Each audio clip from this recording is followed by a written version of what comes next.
గాను అదొక ఖురాన్ గాను అదొక భగవద్గీత గాను భావిస్తూ టిక్కు పెట్టమని చెప్పి ప్రతి ఇంటికి పంపించి టిక్కు పెట్టమని చెప్పి ప్రతి అడుగుతూ ఆ ప్రతి అక్క చెల్లెమ్మల ఆశీస్సులు తీసుకుంటూ ఆ ఇంట్లో ఉన్న అవ్వాతాతల దీవెనలు తీసుకుంటూ ఏ రోజు కూడా ఈ మాదిరిగా బటన్లు నొక్కడం ఏకంగా 2,70,000 కోట్ల రూపాయలు ఎటువంటి వివక్ష లేకుండా ఎటువంటి లంచాలు లేకుండా ఏ నెలలో ఏమిస్తామో అని ముందే చెప్పి క్యాలెండర్ ప్రకటించి ఆ నెలలో అది తప్పకుండా ప్రతి సంవత్సరం తూచా తప్పకుండా ప్రతి సంవత్సరం అది జరిగేట్టుగా చేస్తూ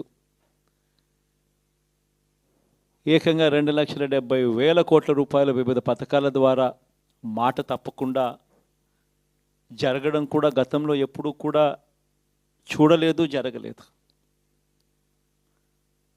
ఇవన్నీ కూడా నేను ఏదైతే చెప్తా ఉన్నానో ఇవన్నీ ఎప్పుడూ చూడని మార్పులు, గతంలో ఎప్పుడు జరగని సంస్కరణలు. విద్యారంగంలో అయితేనేమి, వైద్య రంగంలో అయితేనేమి, వ్యవసాయ రంగంలో అయితేనేమి, సామాజిక న్యాయం అంశంలో అయితేనేమి,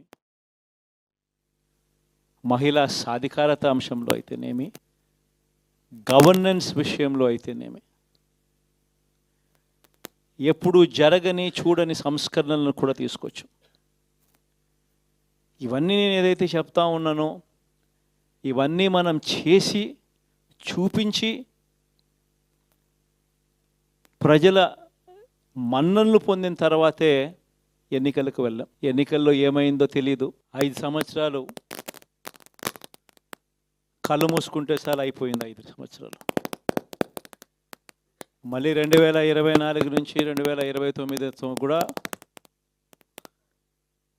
అదే మాదిరిగానే కళ్ళు మూసుకుంటే 2029 కూడా కళ్ళు మూసుకుంటే వచ్చేస్తుంది. ఇవి మనం గుర్తుపెట్టుకోవాల్సిన అంశం ఏమిటి అని అంటే సినిమాలో ఓన్లీ ఫస్ట్ హాఫ్ మాత్రమే అయ్యింది. గతంలో కూడా ఇదే మాదిరిగా పరిస్థితులు ఉన్నప్పుడు కూడా మనం ఏ మాదిరిగా పైకి లేచాము అన్నది కూడా మీ అందరికీ తెలిసిన విషయాలే.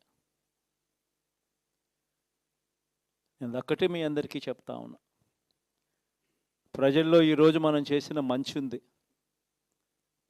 ఇంటింటికి మనం చేసిన మంచి ఇంకా బ్రతికే ఉంది. ప్రజల్లో ఈరోజు మనం చేసిన పాలన మీద విశ్వసనీయత అనే పదానికి అర్థం ఈ రోజుకి కూడా ప్రజల్లో ఉంది. గడప గడపకు మనం చేసిన మంచి ఇంకా ప్రజల్లో